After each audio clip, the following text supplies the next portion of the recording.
desa di Yogyakarta, hiduplah kakek Cokro bersama anak dan cucunya. Ia seorang yang sangat patriotis. Beliau pernah ikut berperang bersama Jenderal Sudirman. Beliau sangat menghormati benderanya. Setiap hari beliau mengibarkan bendera merah putih. Siang itu, kakek sedang duduk di teras rumah sambil minum kopi.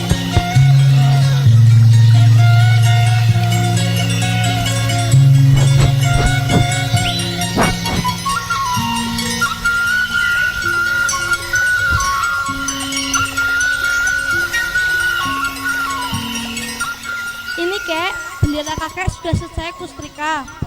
Ya, makasih ya, Dok. Sini biar kakek kibarkan benderanya. Bapak ini, apa nggak bosan?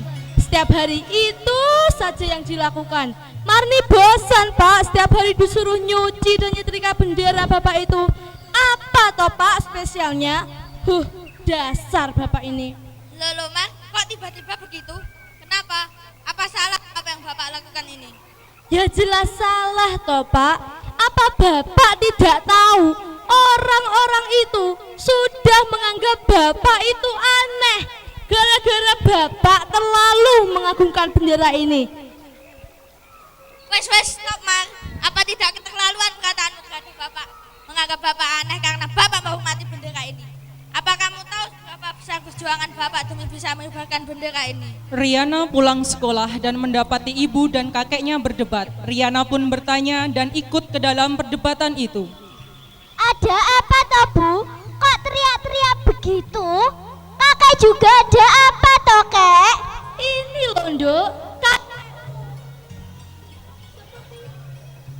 Seperti biasa, benderanya lagi yang diutusi. Selain bendera, tidak ada. Bendera lagi, Kek? Boya sudah toh, Kek. Riana malu setiap kali melihat kakek mengibarkan bendera, berlari mengibarkan bendera 1 jam. Sama teman Riana mengejek Riana. Mereka saja temanmu, Dok. Mereka tidak tahu apa bendera ini buat kakek. Apa mereka tahu tentang bendera, tentang negara, dan tentang perjuangan kemerdekaan? Bukan tentang itu saja, Kek. Lalu kenapa juga kakek setiap hari kemerdekaan sujud syukur sambil nangis dan memeluk bendera? Itu syirik, Kek. Sudah, cukup, Marni, cukup. Kakek menangis sejadi-jadinya. Ibu dan Riana pun terdiam dan membujuk kakek. Ada apa, Kek? Mengapa kakek menangis? Apa kalian tahu, Nak? Setiap melihat bendera merah putih, aku selalu bersyukur kepada Allah karena masih diberi kesempatan untuk mengibarkan sebuah hatiku tanpa rasa takut dibunuh oleh musuh. Demi Allah, demi bendera juga, aku harus membunuh sesama manusia, membunuh saudara-saudara sebangsa yang pernah berjuang bersama melawan penjajah. Aku akan menceritakan kisahku agar kalian tahu alasanku. Mari kita cari tempat yang lain. Iya, Kek. Ibu dan Riana mengikuti kakek untuk mendengarkan penjelasan.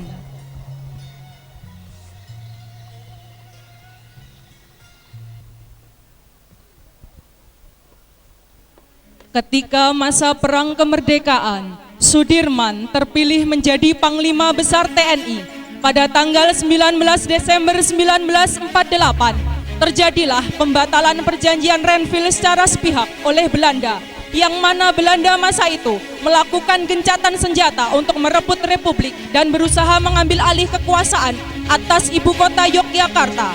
Kala itu, Sudirman sebagai Panglima Besar TNI tidak terima dengan perbuatan Belanda. Maka Sudirman mendatangi Presiden untuk berdiskusi.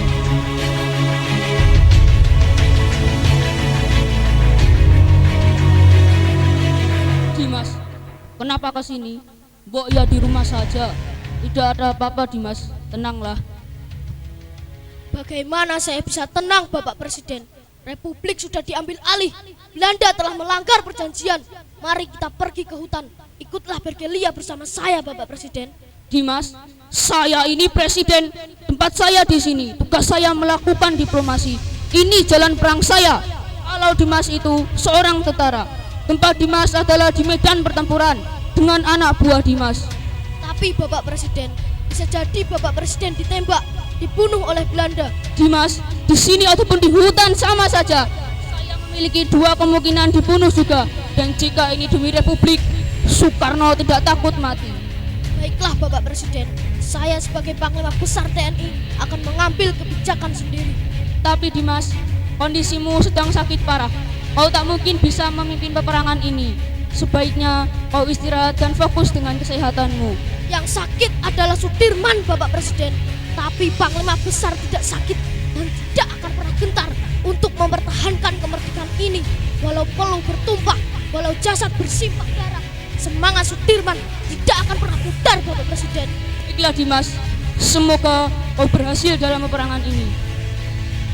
Akhirnya Jenderal Sudirman memulai peperangan dengan caranya, yaitu perang gerilya.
Di belantara Jawa tahun 1949, Jenderal Sudirman terbatuk-batuk sepanjang malam. Mantel lusuhnya tidak mampu menahan udara dingin malam itu. Paru-parunya terus digerus penyakit TBC yang semakin parah. Tak ada pengawal Sudirman yang tidak meneteskan air mata. Betapa teguh hati Jenderal bermantel lusuh yang sakit-sakitan itu. Ibu kota negara boleh jatuh, presiden boleh ditawan, tetapi TNI tidak pernah menyerah. Benteng terakhir Republik ada di dalam hati para prajurit. Itulah yang selalu difikirkan oleh Jenderal Sudirman. Nampak pasukan Sudirman sedang membawakan sebuah tandu untuk Jenderal Sudirman.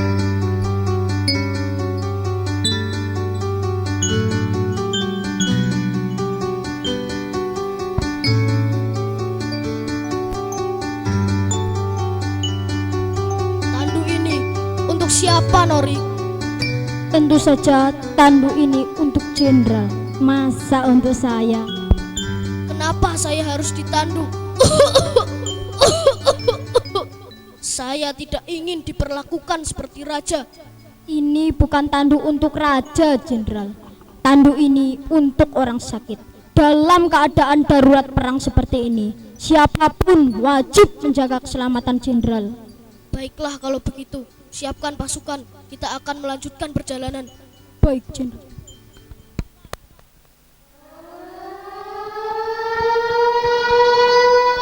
Ayo semua bawa Jenderal ke dalam gua.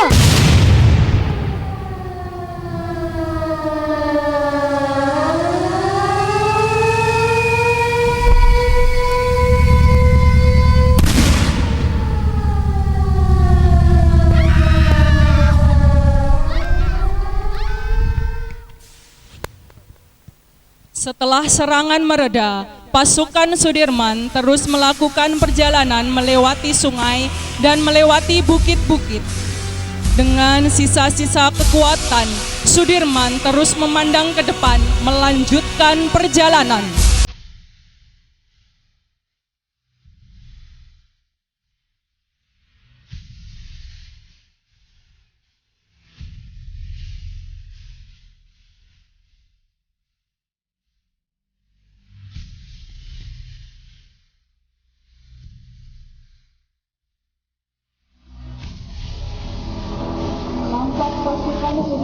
Sedang istirahat sambil menggigil ketinggian setelah perjalanan menyusuri sungai.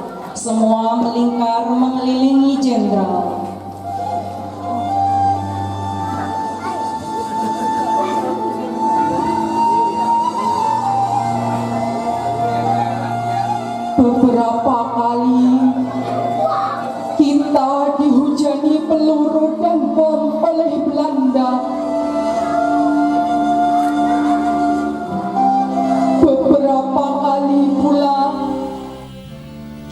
bisa selamat dan terhindar dari maut.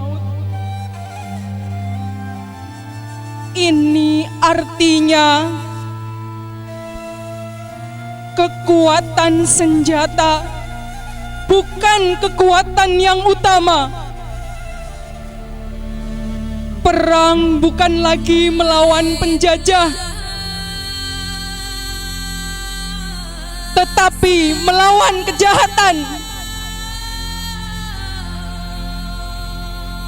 Saya yakin dengan izin Allah, meski kita terbatas peluru, terbatas senjata,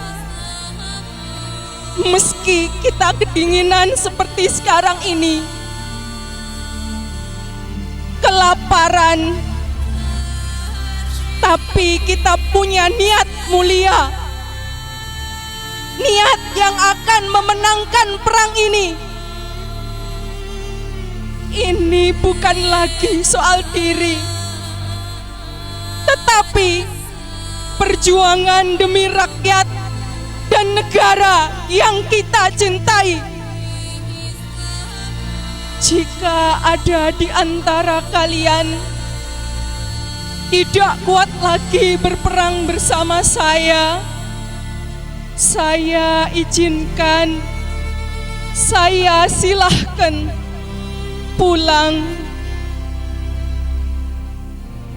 Saya tahu kalian rindu dengan orang yang kalian cintai.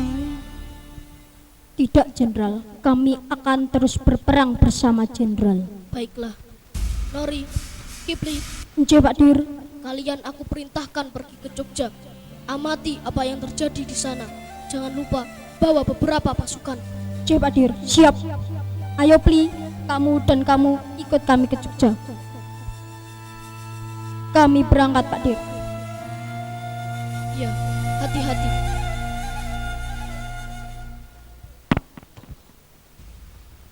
Nori, Kipli, dan 2 tentara yang lain berjalan menyusuri hutan. Karena keadaan yang melelahkan, Kipli tertinggal di belakang rombongan.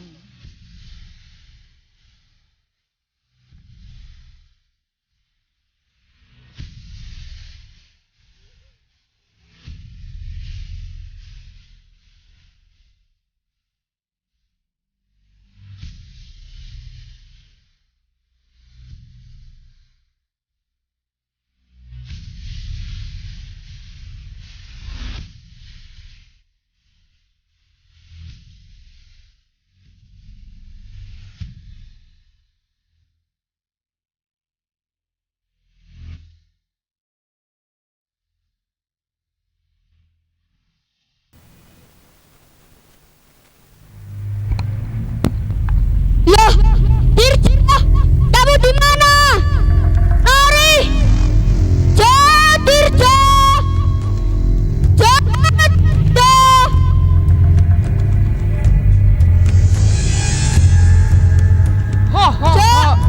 Kita menemukan kelinci burunan hari ini. Mari kita bunuh kelinci ini. Dasar bodoh, kau tidak tahu diri. Sebelum kalian membunuhku, aku yang akan membunuh kalian. Apa yang bisa kamu lakukan saat kamu sendiri di sini? Pergi kau dari republik ini. Tanah ini tanah kami. Tembak!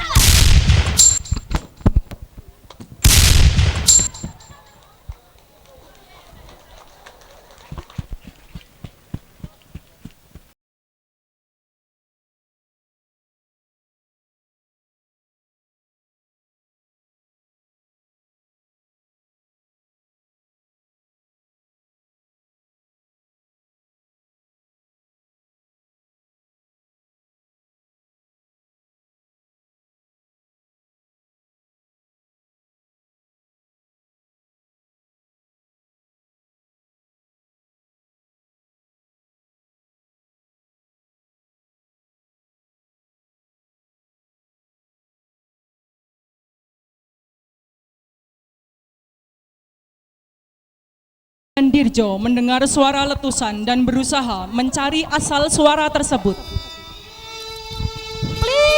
Kipli, Wening Kipli.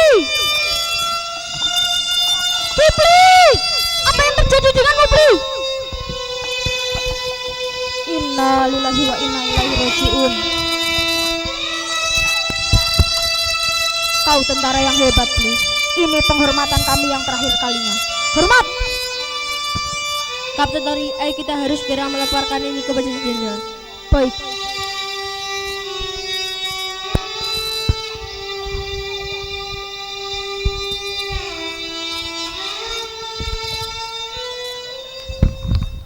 Kapten Nori kembali ke kelompok Sudirman dan melaporkan apa yang terjadi.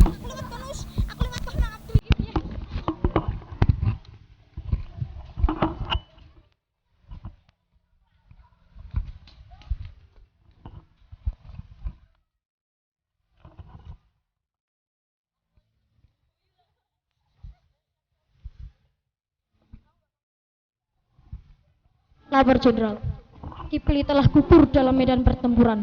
Innalillahi wa innalillahi rajiun. Semoga Kipli diterima di sisi Tuhan. Baik. Belanda Jenderal, apa yang harus kita lakukan? Tenanglah kalian. Sekarang gantilah pakaian kalian. Mari kita bersihkan diri dan bersiap-siap sholat.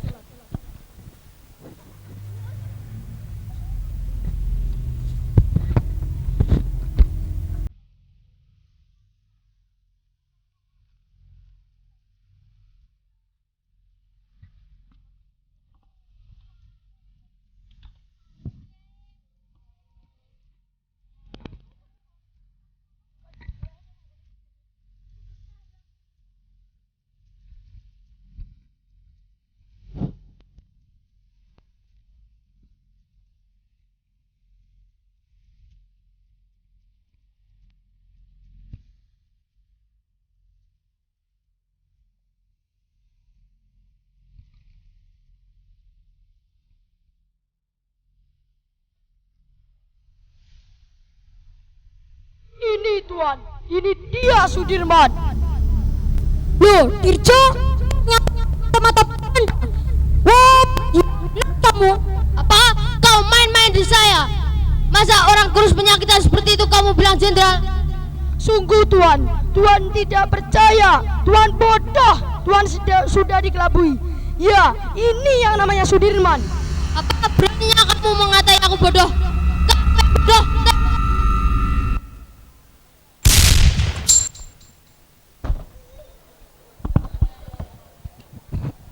Mari kita pergi dari sini. Kita sudah membuang-buang waktu.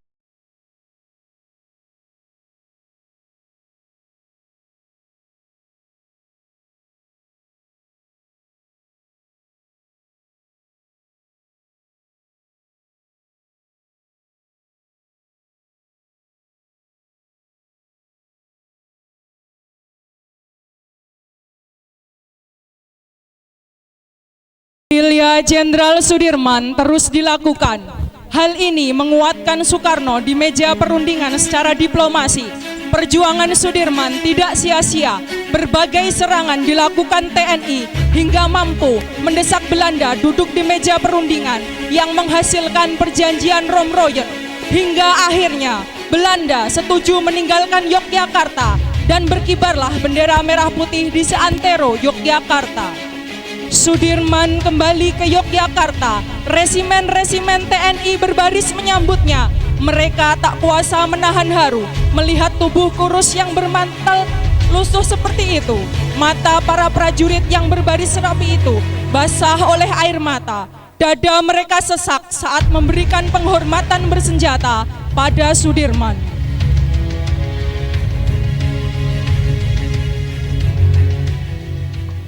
Dimas, akhirnya kamu berhasil juga.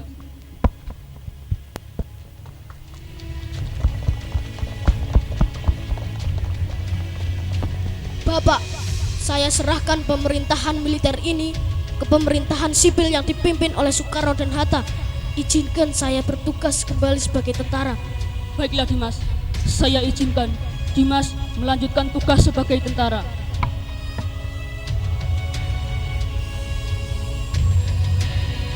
Strategi perang gerilya Sudirman diakui dunia sebagai taktik perang gerilya terbaik. Kemerdekaan 100% yang kita nikmati ini adalah buah dan perjuangan Jenderal Sudirman bersama tentara nasional dan rakyat yang gigih berperang tanpa pamrih.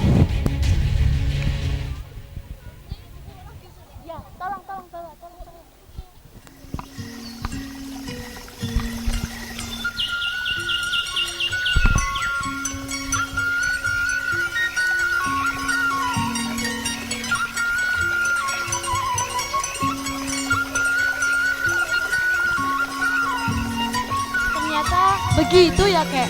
Perjuangan kakek mengikuti Jenderal Sudirman sangatlah berat.